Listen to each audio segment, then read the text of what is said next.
Hello बच्चों, कैसे हो? मैं उम्मीद करता हूं कि आप लोग की पढ़ाई अच्छे से चल रही होगी। हम लोग इस समय न्यूटन्स लॉज ऑफ मोशन पढ़ रहे हैं। विदाउट फ्रिक्शन वाले केसेस समझते जा रहे हैं। विदाउट फ्रिक्शन वाला केसेस का मतलब ये है कि हम अपने क्वेश्चंस में जब फोर्सेस का, कॉन्टैक्ट फोर्सेस का जब इंटरप्ले देख रहे हैं और वो बैलेंस्ड है, अनबैलेंस्ड है, और उनके अनबैलेंस्ड होने की वजह से बॉडी में क्या एक्सेलरेशन प्रोड्यूस हो रहा है, इसमें अभी तक फ्रिक्शन एज अ कॉन्सेप्ट और एज अ कॉन्टैक्ट फोर्स हमने इंट्रोड्यूस नहीं किया है। पिछले लेक्चर में आपने नॉर्मल फोर्सेस का इंटरप्ले देखा है, ढेर सारे उससे रिलेटेड क्वेश्चन सॉल्व किए हैं। आज के लेक्चर में हम स्ट्रिंग प्रॉब्लम्स पे चलते हैं। स्ट्रिंग प्रॉब्लम्स, या इससे इसके बारे में ये भी कहते हैं कि blocks connected through string, blocks connected through string, इनसे रिलेटेड हम क्वेश्चन सॉल्व करेंगे। इनका मतलब क्या है दोस्तों?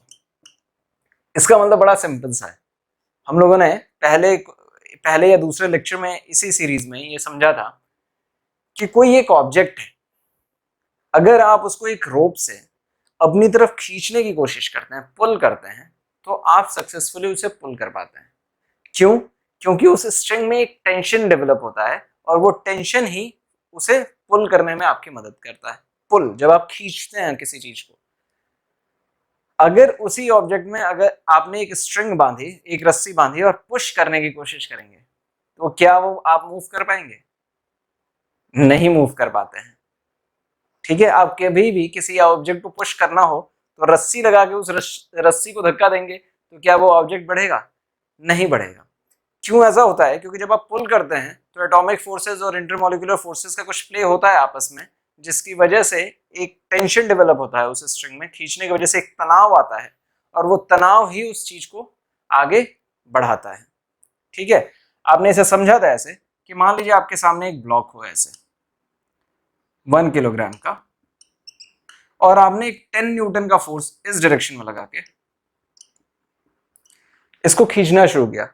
तो इस स्ट्रिंग में, इसमें दो तीन हाइपोथेसिस थे। पहली हाइपोथेसिस तो ये थी, अभी तक हम लोगों ने जो भी पढ़ा है या अब हम जो पढ़ेंगे उसमें पहली हाइपोथेसिस तो ये है कि ये जो स्ट्रिंग है ये मासलेस है, मतलब इसमें कोई इसका कुछ मास नहीं, इनएक्सटेंसिबल है, मतलब खिंचाव इसमें नहीं हो सकता है। और तीसरा था फ्रिक्शनलेस है। ये तो एट्रीब्यूट्स हमने पढ़े थे। आगे चल के हमारे स्ट्रिंग का एक मास हो जाएगा और उन क्वेश्चंस को हम डिफरेंट तरीके से हैंडल करेंगे। लेकिन अभी हम जो क्वेश्चंस पढ़ रहे हैं उसमें ये स्ट्रिंग जो है वो मासलेस है। तो अब आपसे पूछ दिया जाए कि 10 न्यूटन के फोर्स की वजह से ये ऑब्जेक्ट मूव करेगा या नहीं करेगा।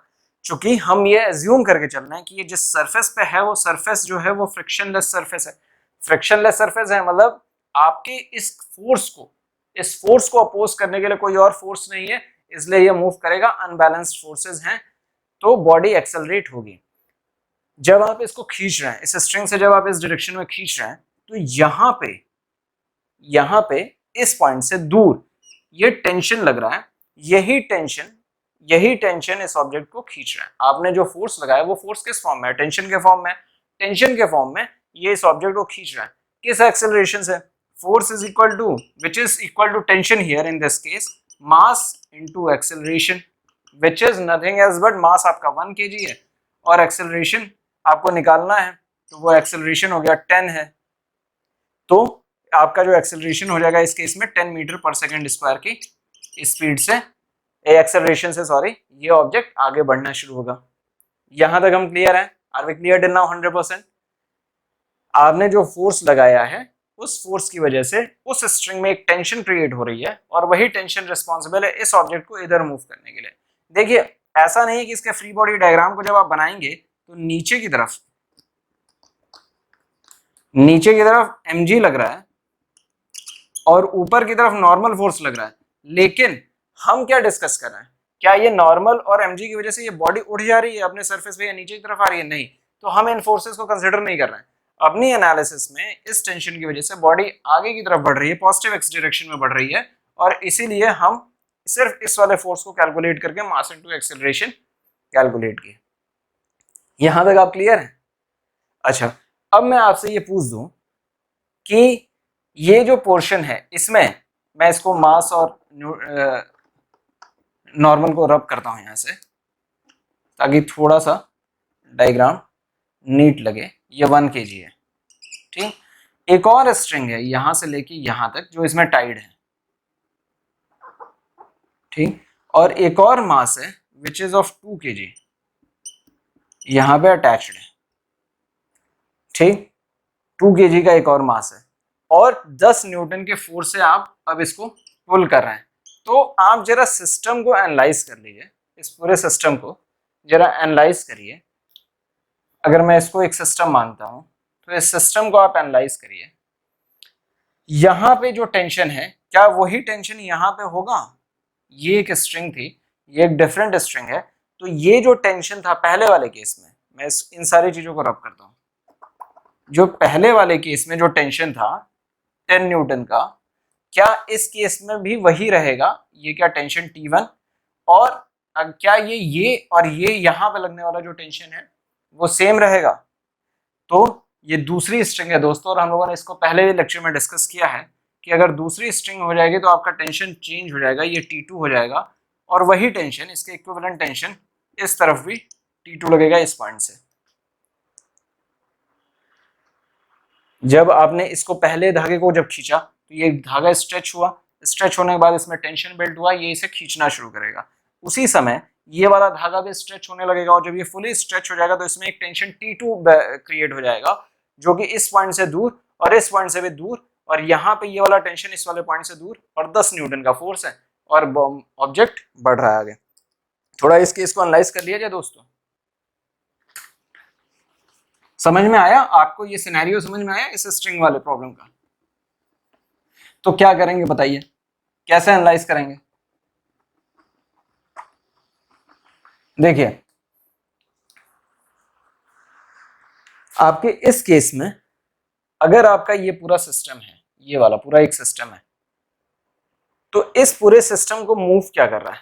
10 न्यूटन का फोर्स ना। जब आपने पहले खींचना शुरू किया तो ये धागा स्ट्रेच हुआ, स्ट्रेच होने के बाद यहाँ पे टेंशन डेवलप हुआ, ये बढ़ना शुरू हुआ, ये बढ़ने के बाद ये धागा, ये वाला धागा स्ट्रेच हुआ, स्ट्रेच होने के बाद जब ये पूरा एक्सटेंड हो गया तो फिर ये भी खींचना शुरू हो गया, और सब एक ही एक्सेलरेशन के साथ ये दोनों ब्लॉक्स मूव करते हैं, राइट। हम लोग छोटे बच्चों का खेल देखते हैं ना, वो एक ट्रेन खींचते हैं, पीछे लगा हुआ ट्रेन भी थोड़ा सा आगे आने के बाद वो भी साथ में उसी स्पीड पे चलने लगता है, फिर तीसरा डिब्बा चलने लगता है, चौथा डिब्बा चलने लगता है। वही यहाँ पे भी होगा। तो अगर फोर्स F 10 न्यूटन का यहाँ पे एक्ट कर रहा है, 10 न्यूटन का फोर्स इसको इस डायरेक्शन में खींच रहा है, और मास जो है, टोटल मास जो है वो कितना है? 1 + 2 3 kg का है। क्यों 1 + 2 kg? क्योंकि फोर्स लगने के बाद कांस्टेंट एक्सेलरेशन से ये सिस्टम मूव करने लगा है, तो ये सिस्टम एक कांस्टेंट एक्सेलरेशन से मूव कर रहा है, विच इज, और मास कितना हो गया कंबाइंड उस सिस्टम का? 3 kg। तो एक्सेलरेशन क्या हो जाएगा? Acceleration net force 10 divided by total mass. Total mass मतलब कि ये सिस्टम किस एक्सेलरेशन से मूव कर रहा है? 10/3 मीटर/सेकंड स्क्वायर से ये मूव कर रहा है। यहां तक हम क्लियर है? ये समझ में आया कि इस फोर्स की वजह से, 10 न्यूटन की वजह से, ये पूरा सिस्टम 10/3 मीटर/सेकंड स्क्वायर की वजह से मूव कर रहा है, ठीक। इसमें एक चीज बहुत इंपॉर्टेंट है, पहले एक चीज इंपॉर्टेंट जो है वो बता देता हूं, वो ये है कि देखिए इंटरनल फोर्सेस जो हैं, जब तक ये रस्सी तन नहीं रही, और तनने के बाद यहाँ पे एक इंटरनल फोर्स T2 है, यहाँ पे एक इंटरनल फोर्स T1, यही फोर्स जो T1 है यही 10 न्यूटन बन रहा है। लेकिन ये जो इंटरनल फोर्सेस का प्ले है वो प्ले हम थोड़ा सा डिस्कार्ड कर रहे हैं, इसे अगर सिस्टम मान रहे हैं, ये पूरा अगर सिस्टम है, तो इस सिस्टम पे लगने वाला net force divided by external force, net external force divided by the total mass of the system is what is giving us the acceleration. यहां तक अगर हम क्लियर हैं, तो अब आपको निकालना है कि T1 और T2 की वैल्यू क्या है, T1 और T2 की वैल्यू क्या है। तो दोस्तों इसके ऊपर जो फोर्सेस लग रहे हैं उनको एनालाइज कर लेते हैं। कैसे एनालाइज करेंगे? देखिए ये वाले पे जो फोर्स T1 है, T1 मतलब 10 न्यूटन, क्योंकि वही 10 न्यूटन तो इसे खींच रहा है T1 का, वो force 10 Newton T1 minus T2 जो पीछे की तरफ लग रहा है माइनस T2, ये किसके बराबर है?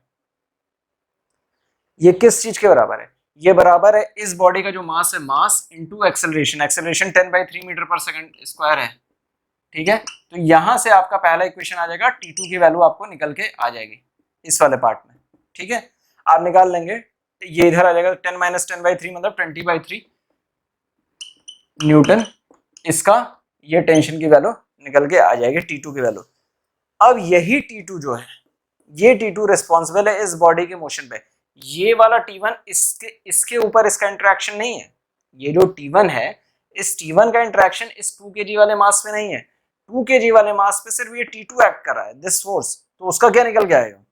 उसका निकल के आ जाएगा, यहां पे मैं राइट कर रहा हूं नीचे की तरफ, उसका निकल के आ जाएगा T2 is equal to mass into acceleration. Mass कितना है? 2 इंटू एक्सेलरेशन कितना है?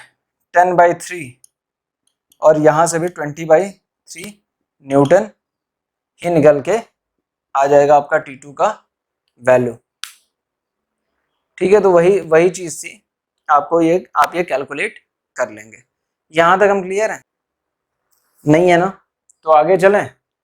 अब क्या करते हैं दोस्तों, थोड़ा सा, अगर मान लीजिए यही 3 ब्लॉक्स होते हैं, 1 2 3, तो सेम कॉन्सेप्ट लगता। आप पूरे सिस्टम को निकालते, पूरे सिस्टम का एक एक्सेलरेशन निकालते और फिर आप ब्लॉक्स में अलग अलग बांट के क्वेश्चन को सॉल्व कर लेते, ठीक है। अब पुली के प्रॉब्लम को थोड़ा सा इंट्रोड्यूस करते हैं आपको। पुली के प्रॉब्लम्स हालांकि हम लोगों ने पिछले कुछ लेक्चर्स में किए हैं सॉल्व, लेकिन अब थोड़ा सा उस चीज को सॉल्व करना शुरू करते हैं, क्योंकि इस चैप्टर में मेजॉरिटी ऑफ द क्वेश्चंस पुली से रिलेटेड हैं,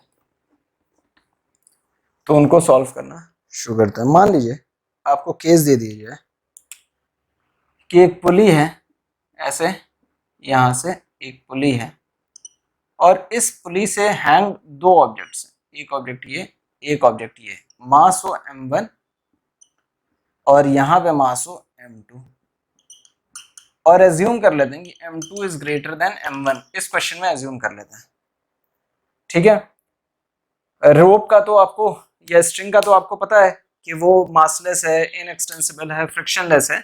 सिमिलरली हमारा जो पुली है वो भी फिक्स्ड है। पुली हमारा ये फिक्स्ड है, ये मूव नहीं कर सकता, और ये भी फ्रिक्शनलेस है। पुली भी हमारा कुछ फ्रिक्शन क्रिएट नहीं कर रहा है, तो फ्रिक्शन का रोल तो इन क्वेश्चंस में अभी नहीं आ रहा है, ठीक। तो अब बताइए, इस सिस्टम में अगर मान लीजिए कि इस तरीके से वायर से 2 वेट्स लटके हुए हैं, और एक ही वायर है जो यहां से यहां तक मूव कर रहा है, तो टेंशन जो है उस वायर में सेम रहेगा। इस वायर की वजह से यहां से जो खिंचाव हो रहा है, ये पूरा, तो क्या कहते हैं, पूरे वायर में टेंशन जो है वो सेम रहेगा। टेंशन T यहां लगेगा, और वही टेंशन इस वाले पॉइंट से इसको खींच रहा होगा ऊपर की तरफ, तो टेंशन T हो जाएगा।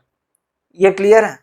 तो आपसे पूछ दिया जाए कि ये सिस्टम अगर बंधा हुआ है, एक ही मास ज्यादा है, ज्यादा बड़ी रस्सी है इसकी, तो फोर्स जो है नेचुरली इस तरफ थोड़ा सा ज्यादा होगा, और वो सिस्टम इस तरीके से गिर रहा होगा, राइट। आपने अपने जनरल लाइफ में ये देखा होगा कि पुली पे इस तरीके से बंधा हुआ, तो ये इस तरफ गिर रहा होगा। एज्यूम करते हैं कि वो एक एक्सेलरेशन के साथ गिर रहा होगा नीचे।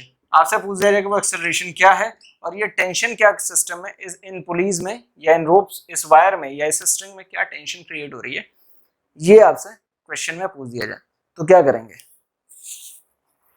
देखिए, इसका फ्री बॉडी डायग्राम अगर बनाया जाए, मैं आपसे रिक्वेस्ट करूंगा दोस्तों, मैं सॉल्व करूं इससे पहले आप लोग पॉज करके इसको सॉल्व करने की कोशिश करिए। ये इसका फ्री बॉडी डायग्राम अगर बनाया जाए, तो m1 के ऊपर टेंशन ऊपर की तरफ लग रहा है, m1g नीचे की तरफ लग रहा है, और ये एक्सेलरेट हो रहा है ऊपर a से, एक्सेलरेट हो रहा है ऊपर a से, ठीक है।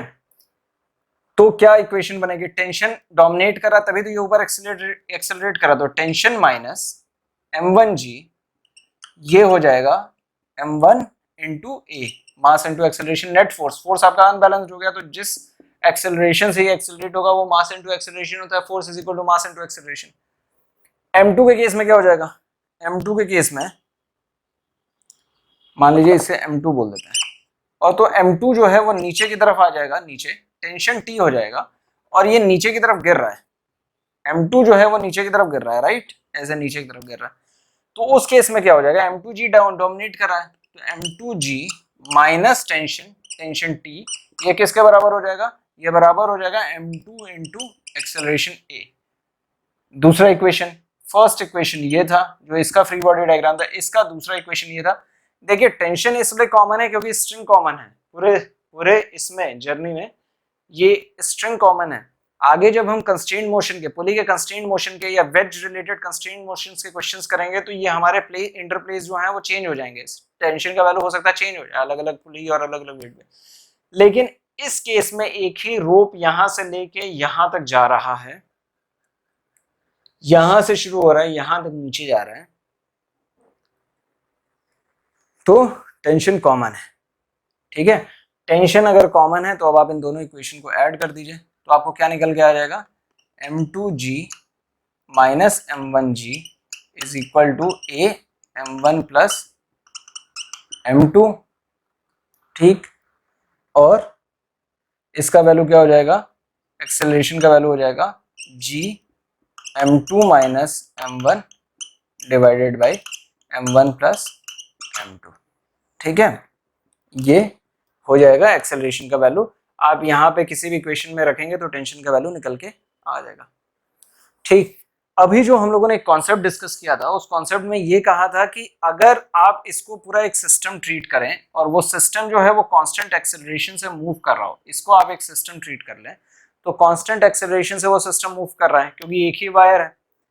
तो हमने क्या कहा था, हमने ये कहा था कि एक्सेलरेशन जो है वो net force divided by total mass हो जाएगा ऑफ द सिस्टम। ये कहा था ना कि एक्सेलरेशन जो हो जाएगा वो net external force divided by total mass. अब देखिए टेंशन और टेंशन जो दोनों इस वायर में है वो तो इंटरनल है, एक्सटर्नल फोर्सेस कौन कौन से, M2 जो G जो है वो नीचे की तरफ खींच रहा है और M1G जो है वो भी नीचे की तरफ खींच रहा है इस तरफ। लेकिन इसका एप्लीकेशन की तरह अगर इसको पॉजिटिव माने और ये ऊपर की तरफ जा रहा है, ये बॉडी ऊपर की तरफ जा रही है, तो नेट एक्सटर्नल फोर्स का क्या वैल्यू हो गया, M2G इस तरफ नीचे की तरफ मूव कर रहा है तो ये फोर्स डोमिनेट कर रहा है, और ये फोर्स ऊपर की तरफ, ये फोर्स भी नीचे की तरफ इसके अपोजिट डायरेक्शन में लग रहा है, एक उस तरफ जा रहा है, इसके अपोजिट डायरेक्शन इस तरफ लगने वाला फोर्स तो माइनस M1G से आप रिप्रेजेंट करेंगे, डिवाइडेड बाई एक फोर्स इसको नीचे की तरफ खींच रहा है और एक तरफ फोर्स भी उसके अपोजिट डायरेक्शन में लग रहा है, ये फोर्स जो है M1G वो नीचे की तरफ इसके अपोजिट लग रहा है और ये डोमिनेट कर जा रहा है, तो नेट फोर्स क्या लगेगा, M2G minus M1G, external forces तो यही हुए, डिवाइडेड बाय टोटल मास जो है वो M1 प्लस M2 है, विच is nothing else but this value. External आपने सिस्टम को में लगने वाले जो टेंशन है वो इंटरनल फोर्सेस हैं, एक्सटर्नल फोर्सेस, एक फोर्स M2G इस नीचे की तरफ है, ये भी नीचे की तरफ है लेकिन अपोजिट डायरेक्शन में है ना, अपोजिट डायरेक्शन में, ये ऐसे समझिए कि ये नीचे की तरफ है ये भी नीचे की तरफ है, लेकिन दोनों अगर एक ऐसे स्ट्रेट होता तो एक इस तरफ लग रहा है एक इस तरफ लग रहा है, तो M2G minus M1G divided by M1 plus M2 और ये आपका एक्सेलरेशन दे देगा। तो कहने का मतलब ये है, क्या है, कहने का मतलब ये है कि अगर आपका सिस्टम कनेक्टेड है एक कॉमन वायर से और आफ्टर एप्लीकेशन ऑफ फोर्सेस वो सिस्टम एक ही एक्सेलरेशन से मूव कर रहा है, तो आपका एक्सेलरेशन ऑफ द सिस्टम क्या हो जाएगा, net external force divided by the total mass of the system, जो अभी तक हम लोगों ने डिस्कस किया। ठीक है, तो ये पुली का ये एक प्रॉब्लम हो गया। स्ट्रिंग प्रॉब्लम में एक और बहुत कॉमन प्रॉब्लम आता है, वो है टेबल का होता है। टेबल पे हमारे दो ब्लॉक्स रखे हों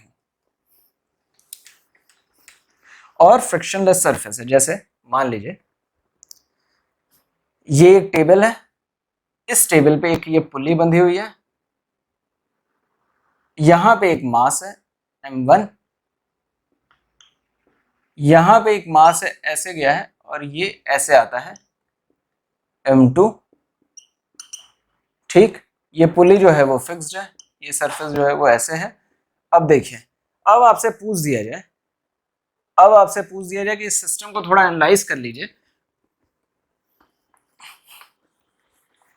ये जो सिस्टम है, इस सिस्टम को आप थोड़ा एनालाइज कर लीजिए और इस सिस्टम में देखिए वायर कॉमन है, तो यहाँ पे इस वाले पॉइंट पे जो टेंशन इस तरफ लग रहा होगा, इससे दूर वायर में खिंचाव होगा तो इस वाले पॉइंट से इस तरफ दूर लगेगा, वही टेंशन इस वायर में इधर की तरफ लग रहा होगा टेंशन, ये फोर्स इसका वेट नीचे M2G लग रहा होगा नीचे की तरफ, ठीक, इसका भी M1G लग रहा होगा नीचे की तरफ, लेकिन वो बैलेंस हो जा रहा है, नॉर्मल फोर्स नॉर्मल से इस तरफ, आपको दिख रहा है ना, ये नॉर्मल फोर्स नॉर्मल से बैलेंस हो जा रहा है, ठीक। तो एन और mg क्योंकि ये अपना सरफेस छोड़ नहीं रहा तो अभी हम इसको हटा दे रहे हैं, यहाँ पे देखने के लिए वी आर रिमूविंग दिस, की वर्टिकल साइड पे जो लगने वाले फोर्सेस हैं वो फोर्सेस नहीं लग रहे हैं, लग रहा है मतलब हम उनको इस क्वेश्चन में नहीं कंसिडर कर रहे हैं। टेंशन T जो है, जो ये फोर्स इस तरफ इसको खींच रहा है, ठीक, इस फोर्स की वजह से ये ऑब्जेक्ट मूव करेगा इस तरफ, राइट, कुछ भी अपोज करने के लिए नहीं है क्योंकि ये सरफेस फ्रिक्शनलेस सरफेस है। तो अगर फ्रिक्शनलेस सरफेस है, ये ऑब्जेक्ट मूव कर रहा है और एक कांस्टेंट एक्सेलरेशन से, इसकी वजह से, इस M2G की वजह से ये जो ऑब्जेक्ट नीचे की तरफ मूव कर रहा है, तो ये पूरा सिस्टम मूव करना शुरू कर रहा है इस डायरेक्शन में एक कांस्टेंट एक्सेलरेशन से। आपसे पूछ दिया जाए वो एक्सेलरेशन क्या है, ये टेंशन का वैल्यू क्या है, ठीक। तो कैसे सॉल्व करेंगे, देखिए इस पे अगर फ्री बॉडी डायग्राम देख लिया जाए M2 का, तो M2G नीचे की तरफ लग रहा है, M2G नीचे की तरफ लग रहा है, M2G नीचे की तरफ लग रहा है, माइनस ये जो T है ऊपर की तरफ लग रहा है, ये किसके लिए रिस्पॉन्सिबल है, मास इनटू एक्सेलरेशन, इसी एक्सेलरेशन से वो नीचे आ रहा है। और दूसरे वाले केस में ये जो टेंशन है, इसमें तो सिर्फ एक टेंशन फोर्स ही लग रहा है, टेंशन जो है वो किसके बराबर है, वो टेंशन बराबर है M1A के बराबर है। इसके इस पे जो सेम एक्सेलरेशन प्रोड्यूस हो रहा है ना, क्योंकि स्ट्रिंग कॉमन है, आप दोनों इक्वेशन समझ में आया। इसका फ्री बॉडी डायग्राम से M2G जो फोर्स है जो डोमिनेट कर रहा है वो इस टेंशन को बैलेंस कर रहा है, तो M2G माइनस टेंशन, इस बॉडी पर लगने वाले दो फोर्सेज, एक नीचे की तरफ टेंशन ऊपर की तरफ, तो माइनस कर दिया आपने, और मास इनटू एक्सेलरेशन कर दिया, तो ये ऑब्जेक्ट नीचे की तरफ मूव कर रहा है। और इस केस में टेंशन जो है यही टेंशन क्रिएट कर रहा है इसके मोशन को, और ये एक्सेलरेट हो रहा है M1A से, तो आप दोनों को ऐड कर दीजिए यहाँ से, या टेंशन की आपको जो वैल्यू है आप इसे इसमें रख देंगे, तो आपका क्या वैल्यू आ जाएगा, M2G और टेंशन माइनस, मतलब ये माइनस M1A इधर जाएगा, तो is equal to M1 plus M2 into acceleration. तो एक्सेलरेशन का वैल्यू क्या निकल के आ जाएगा, एक्सेलरेशन का वैल्यू निकल के आ जाएगा M1 plus M2G divided by M1, इसको मैं यहीं लिख दे रहा हूँ नीचे की तरफ, तो एक्सेलरेशन का वैल्यू निकल के आ जाएगा M2G divided by M1 plus M2। मैं बस एक बार चेक कर लूँ ये दिख तो रहा है, हाँ, तो एक्सेलरेशन का वैल्यू निकल के आ जा रहा है M2G divided by M1 plus M2, ठीक है। और आप इस वाले इक्वेशन में रख देंगे तो आपका टेंशन का वैल्यू निकल के आ जाएगा। तो फर्स्ट इक्वेशन ये था, सेकंड इक्वेशन ये था। अगर आपने इसको एक पूरा सिस्टम मान भी लिया होता, ये वाला पूरा एक सिस्टम मान लिया होता, तो इस सिस्टम पे एक्सटर्नल फोर्स कौन सा लग रहा है, एक ही फोर्स लग रहा है M2G, ठीक है। तो एक्सेलरेशन ऑफ द सिस्टम क्या होता, acceleration of the system net external force net external divided by total mass, which is what, net external force कितना लग रहा है सिस्टम में, इस पे तो कोई एक्सटर्नल फोर्स नहीं लग रहा है, ये टेंशन इंटरनल है, ये टेंशन इंटरनल है, तो M2G divided by total mass कितना हो गया, total mass M1 plus M2 है, विच इज नथिंग एल्स बट ये वाला वैल्यू। तो आप इसको दो इक्वेशन लिख के सॉल्व करिए, या आप एक इसको सिस्टम ट्रीट कर लीजिए और इस सिस्टम में जो भी एक्सटर्नल फोर्स लग रहा है आप उसको ले लीजिए और क्वेश्चन को सॉल्व कर दीजिए, ठीक है। तो ये वाला अगर आपका एक कॉमन थ्रेड है और उस कॉमन थ्रेड पे एक्सटर्नल फोर्स लगने की वजह से वो सिस्टम एक ही एक्सेलरेशन से मूव कर रहा है, मतलब कि ये और ये दोनों एक ही एक्सेलरेशन से मूव कर रहा है, तो आप ये फॉर्मूला लगा सकते हैं कि एक्सेलरेशन जो है वो net external force divided by total mass of the system. आप इसको लगा के क्वेश्चन को सॉल्व कर सकते हैं। यहां तक अगर हम क्लियर हैं तो अब इसी क्वेश्चन को या इसी स्ट्रिंग को थोड़ा सा इंक्लाइंड प्लेन पे भी देख लेते हैं, ठीक है। इंक्लाइंड प्लेन पे देखने का मतलब क्या है दोस्तों, इंक्लाइंड प्लेन पे देखने का मतलब ये है कि ये ऐसे एक प्लेन है इस प्लेन पे ये एक पुली है, यहां पे एक ऑब्जेक्ट है m पड़ा हुआ, ये एक रोप से ऐसे बंधा हुआ है जो इस पुली के ऊपर से होके, ऐसे पुली के ऊपर से होके, एक ये मास m2 है और ये मास m1 है। और इस केस में आपसे कह दिया जाए कि आप एनालाइज करिए और बताइए, अब चूंकि बॉडी है पूरी, ठीक है, ये एंगल थीटा है, थीटा पे ये स्लोप है, इस सिस्टम को आप थोड़ा एनालाइज करिए और ये कॉमन थ्रेड है, और बताइए कि इस स्ट्रिंग में तो एक तनाव आएगा, इस स्ट्रिंग में एक टेंशन आएगी, वो टेंशन इधर है और वो टेंशन इधर है, वो क्या है, पहली चीज। तो दूसरी चीज, अगर हम ये एज्यूम कर लें कि वो सिस्टम क्या कहते हैं इस तरफ नीचे आएगा या इस तरफ नीचे आएगा, तो कांस्टेंट एक्सेलरेशन से मूव कर रहा होगा, वो एक्सेलरेशन क्या है, ठीक है, वो एक्सेलरेशन क्या है दोस्तों, क्वेश्चन ध्यान से सुनिए। हो सकता है ये सिस्टम इस तरफ नीचे की तरफ आ जाए, ऐसा पॉसिबिलिटी है क्या, सोचिए तो। और ये इस तरफ नीचे भी आ सकता है, इधर की तरफ भी आ सकता है, ये भी पॉसिबिलिटी है क्या, इस केस में है क्या, इंक्लाइंड प्लेन की वजह से क्या ये वाला ब्लॉक ऊपर की तरफ बढ़ सकता है, क्वेश्चन, क्यों बढ़ सकता है, जरा सोचिए, बढ़ सकता है क्या और क्यों बढ़ सकता है। पिछले वाले केस में तो आपने ऐसे रखा था तो बढ़ा नहीं, आपने ऐसे रखा था तो ये ऐसे, ये ऐसे नीचे ही गिरा, ठीक, ऐसे नीचे गिरा इस तरफ। लेकिन इस वाले केस में आपसे ये क्वेश्चन पूछा जा रहा है कि क्या ये ब्लॉक ऐसे नीचे की तरफ भी आ सकता है या नहीं, सोचिए। इस वाले केस में मैं बस आपको थोड़ा सा एक हिंट देता हूं, इस वाले केस में इस ऑब्जेक्ट पे एक ही फोर्स लग रहा था, वो टेंशन फोर्स इस तरफ लग रहा था, और कोई फोर्स नहीं लग रहा था, इस तरफ कोई फोर्स नहीं लग रहा था, इसलिए इस ब्लॉक का इधर जाने की कोई प्रोबेबिलिटी नहीं थी, और जब ये इधर नहीं जाता तो ये ब्लॉक ऊपर की तरफ नहीं मूव करता, इसलिए इसको ऐसे ही गिरना था पिछले वाले केस में। इस केस में थोड़ा सोचो दोस्तों कि क्या ऐसा हो सकता है क्या कि ये ब्लॉक ऊपर की तरफ चढ़ जाए और ये नीचे ना है, सोचिए। तो हमें एक्सेलरेशन निकालना है, टेंशन निकालना है और डायरेक्शन ऑफ द मोशन निकालना है। इस क्वेश्चन में पॉज करिए और थोड़ा सा सोचिए, एक्सेलरेशन भी निकालना है, ठीक है। तो पिछले लेक्चर्स में आपने अभी तक क्या पढ़ा था, जहां पे ये mg नीचे की तरफ लगता है, mg के दो कंपोनेंट होते हैं, एक कंपोनेंट तो ऐसे होता है which is mg cos theta, पिछले लेक्चर्स आप देख लीजिएगा, और एक इसके परपेंडिकुलर, मान लीजिए ये सरफेस जो है वो कुछ ऐसी है, ऐसी है, तो वो इसके परपेंडिकुलर एक ही जो नॉर्मल फोर्स लगता है वो फोर्स ये है, ठीक है, ये नॉर्मल फोर्स ऐसे लगता था, और mg का एक कंपोनेंट इस तरफ भी लगता था जो कि था mg sin थीटा। क्लियर हुआ, याद आ रहा है, पिछले लेक्चर्स में हमने पढ़ा था कि मास mg जो नीचे की तरफ लग रहा है विच इज m1, इस केस में m1 है, तो m1g और m1g और m1g, इस मास m1 के दो कंपोनेंट हैं mg के, m1g cos थीटा इस तरफ, mg sin थीटा इस तरफ, नॉर्मल और m1g cos थीटा एक दूसरे को बैलेंस कर देंगे तभी ये ब्लॉक यहाँ पे स्टिक्ड है, तो मैं इसीलिए इन फोर्सेस को यहां से रब कर रहा हूं और mg को भी रब कर दे रहा हूं ताकि कंफ्यूजन ना हो।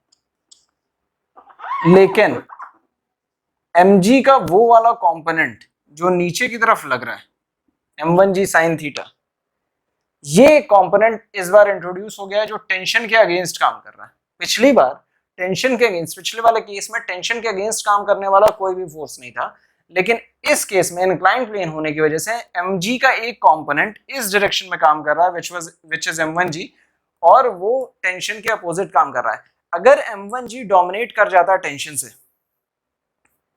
m1g sin थीटा अगर डोमिनेट कर जाता है टेंशन से, तो नेचुरली ये ब्लॉक इस तरफ मूव कर जाएगा, ये वाला ब्लॉक ऊपर की तरफ चला जाएगा। लेकिन अगर टेंशन डोमिनेट कर जाता है m1g sin थीटा से, तो ये ब्लॉक इस तरफ चला आएगा और ये इस तरफ मूव करके नीचे की तरफ चला आएगा। यहां तक हम क्लियर है, are we clear till now? तो बना लेते हैं फ्री बॉडी डायग्राम्स।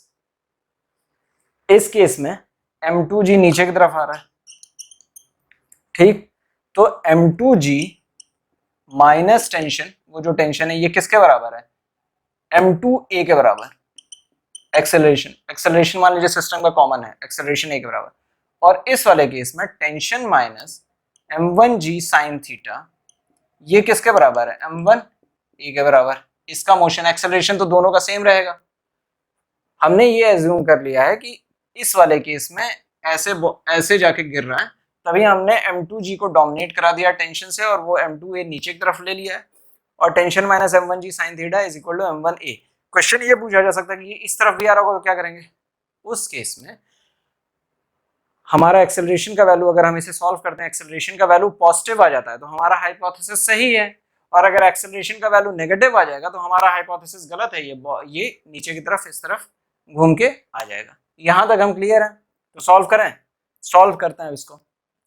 तो कैसे सॉल्व करेंगे, दोनों को ऐड कर दीजिए, इन दोनों को, तो क्या आएगा, m2g minus m1g sine theta is equal to acceleration m1 plus m2, acceleration का वैल्यू आ जाएगा m2g minus m1g sine theta divided by m1 plus m2, ये आ जाएगा। आप इसमें रख देंगे तो टेंशन का वैल्यू निकल आएगा।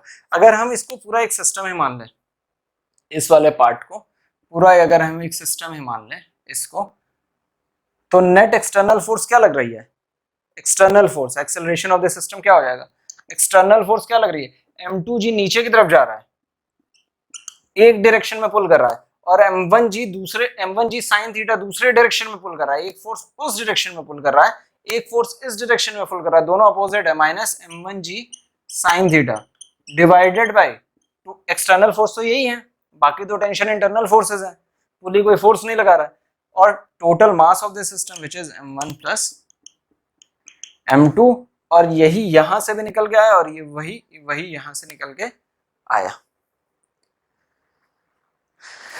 देखिए ये फॉर्मूला जो है, आपने इस फॉर्मूले में क्या किया, इंटरनल जो टेंशन का फोर्स का प्ले है उसको इंटरनल बता के आपने नेट एक्सटर्नल फोर्स जो लगा है m2g। अब देखिए अगर आपने इस इक्वेशन को सॉल्व किया और उसकी वैल्यू नेगेटिव आ गई, तो आपने इस अजम्पशन में कि m2g डोमिनेट कर रहा है, तभी आपने m2g माइनस m1g किया है। वैल्यू अगर नेगेटिव आ गई मतलब ये वाला फोर्स आपको डोमिनेट कर रहा है और एक्सेलरेशन ऊपर की तरफ हो रहा है, तब एक्सेलरेशन उस केस में ऊपर की तरफ ऐसे हो रहा होता, बॉडी इस तरफ मूव कर रही, सॉरी बॉडी इस तरफ मूव कर रही होती, m2a ऊपर की तरफ बढ़ रहा होता। यहां तक क्लियर है, आर वी क्लियर?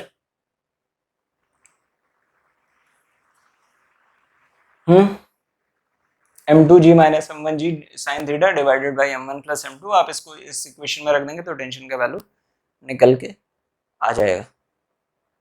ठीक, तो हमने स्ट्रिंग के प्रॉब्लम्स के कुछ वेरिएबल्स देखे हैं, और टेंशन का एप्लीकेशन और टेंशन के एप्लीकेशन से रिलेटेड कुछ क्वेश्चन सॉल्व किए हैं, और एक चीज ये समझने की कोशिश की है दोस्तों कि हमारा ये जो एक्सेलरेशन है, अगर इंटरनल उस पूरे सिस्टम को एक कॉमन रोप से ही बंधा हुआ है, कॉमन रोप से है, तो net external force divided by total mass of the system, आप उससे भी एक्सेलरेशन निकाल सकते हैं। ठीक, इसी क्वेश्चन को थोड़ा सा और कॉम्प्लिकेट किया जा सकता था, एक स्ट्रिंग यहाँ, एक मास यहाँ रखा गया है, उसी में एक और मास यहाँ नीचे और ऐड कर दिया गया था, वो दूसरा एक स्ट्रिंग होता, और उस केस में टेंशन उस तरफ, आपको एक और बॉडी m2 यहाँ पे मान लीजिए, या m3 यहाँ पे ऐड कर दिया गया था, और उस स्ट्रिंग पे लगने वाले फोर्सेस भी हो जाते। करें इस क्वेश्चन को? अच्छा चलिए इस क्वेश्चन को कर लेते हैं।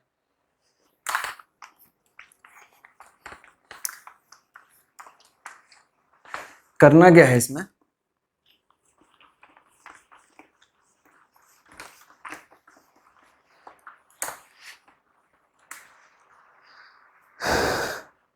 मान लीजिए ये एक स्लोप है, इस स्लोप पे एक ब्लॉक इधर है m1, एक ब्लॉक इधर है m2, पुली है यहाँ पे कनेक्टेड, ये रोप ऐसे गई है और ऐसे घूम के आई है, एक मास m3 यहाँ कनेक्टेड है। ये स्ट्रिंग्स डिफरेंट है, ये वाला जो स्ट्रिंग है ये डिफरेंट है इस बार, इस वाले स्ट्रिंग से, इस वाले स्ट्रिंग से ये वाला स्ट्रिंग डिफरेंट है, ये एंगल थीटा है। सेम है, पुराना वाला ही जो क्वेश्चन अभी किया था उसी जैसा है, कुछ भी डिफरेंट नहीं है, बस इसमें थोड़ा सा चीज ये चेंज कर दी गई कि एक और मास ऐड कर दिया गया एम में। क्या करेंगे, ये तो M3 है, M3G नीचे की तरफ लग रहा है, ये स्ट्रिंग और ये स्ट्रिंग में अगर मान लीजिए टेंशन T1 है तो ये इस वाले स्ट्रिंग में भी वो टेंशन T1 होगा क्योंकि ये कॉमन स्ट्रिंग है। ठीक, इस केस में T1 इस तरफ है तो ये फोर्स इस पे तो लग नहीं रहा है, इससे दूर लग रहा है, तो ये T1 हो गया। और इस केस में ये टेंशन जो है T2 इस डायरेक्शन में लग रहा है।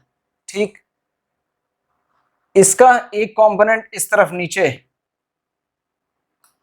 इस तरफ M2G cos थीटा हो जाएगा जो कि नॉर्मल से बैलेंस हो जाएगा, तो मैं उसको नहीं लिख रहा हूं। लेकिन इसका एक कंपोनेंट इस तरफ M2G sin थीटा हो जाएगा, यही हो जाएगा। इसका एक कंपोनेंट इस तरफ M1G sin थीटा हो जाएगा। ठीक, और एक कंपोनेंट इसका M1G cos थीटा हो जाएगा जो कि नीचे की तरफ लग रहा है, नॉर्मल से बैलेंस हो जाएगा, तो मैं उसको भी राइट नहीं कर रहा हूं। इक्वेशन बन गए, सिंपल सा है, तीनों का इक्वेशन बन गया। M3G मान लीजिए सारी बॉडी जो है वो इस डायरेक्शन में नीचे की तरफ एक्सेलरेशन इस तरफ है, तो पहला equation M3G minus T1 is equal to M3A first equation. दूसरा इक्वेशन इस वाले केस में T1 माइनस ये जो T1 है ये T1,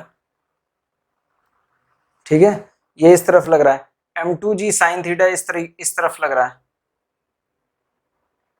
ये T2 है, सॉरी ये तो T2 है ना, क्योंकि ये जो स्ट्रिंग है, ये वाला जो स्ट्रिंग है ये कॉमन स्ट्रिंग है, तो ये T2 है ना, तो T1 जो उस तरफ लग रहा है minus T2 minus M2G sin theta, ये क्या हो जाएगा M2A के बराबर, वो उस तरफ उस डायरेक्शन में M2A हो रहा है, ये T2 है दोस्तों, ध्यान से, पहले T1 मैंने टाइप कर दिया था वो गलत है, तो ये दूसरा इक्वेशन हो गया। ठीक है, और तीसरा इक्वेशन इसके लिए क्या हो जाएगा T2 माइनस T2 उस तरफ लग रहा है minus M1G sin theta is equal to M1 into acceleration A, ये थर्ड इक्वेशन हो गया ये वाला। और तीनों इक्वेशंस को आप सॉल्व कर देंगे तो आपको वैल्यू निकल के आ जाएगा। क्वेश्चन में मासेस की वैल्यू दी रहेगी, देखिए आप अगर इन दोनों को ऐड करेंगे तो T2 बचेगा, T2 की वैल्यू आप यहाँ पे रख देंगे तो आपका इक्वेशन सॉल्व हो जाएगा। तो आप इस क्वेश्चन को सॉल्व कर लेंगे, कोई डिफिकल्टी नहीं है। बस हमने ये क्या किया है, इसमें बस ये ध्यान देना था कि इस वाले केस में T1 का कोई रोल इस वाले पे नहीं है, M1 वाले पे नहीं है, सिर्फ T2 ही लग रहा है, तो आपने T2 रखा और उससे एक्सेलरेशन निकाल दिया। सिस्टम एक कॉमन सिस्टम से मूव, एक्सेलरेशन के साथ मूव करा तो नीचे की तरफ आएगा। अगर मान लीजिए एक्सेलरेशन की वैल्यू नेगेटिव आ गई तो सिस्टम इस तरफ से मूव कर रहा होगा। ठीक है, तो अगर यहाँ तक हम क्लियर हैं दोस्तों, तो मैं इस चैप्टर को यहीं पे रोकता हूँ। ठीक, आज का लेक्चर जो है मैं यहीं पे रोकता हूँ। स्ट्रिंग से भी रिलेटेड प्रॉब्लम्स आपने कर लिए हैं, अब हम क्वेश्चंस को थोड़े से कॉम्प्लिकेट करते जाएंगे, कंस्ट्रेंट मोशन वगैरह की बातें आ जाएंगी, और हम क्वेश्चंस को जब सॉल्व करेंगे तो या इनर्शियल नॉन इनर्शियल फ्रेम्स की भी जब बातें आनी शुरू हो जाएंगी तो क्वेश्चंस और कॉम्प्लिकेटेड हो जाएंगे, आपको मजा आएगा सॉल्व करने में। अब आप धीरे धीरे एस सी वर्मा सर की किताब के क्वेश्चंस भी सॉल्व करने शुरू करिए, आपको काफ़ी चीज़ें क्लैरिटी आनी शुरू हो जाएंगी या हो गई होंगी अगर आप पैरेलली कर भी रहे होंगे। तो होप दोस्तों I have been able to add some value to your thought process. आज आप लोगों ने कुछ नया सीखा है। I will be coming back with the next one pretty quickly. अगला लेक्चर लेके मैं बहुत जल्दी आने वाला हूँ। Thank you for watching this. Keep learning, keep growing. Thank you बच्चों।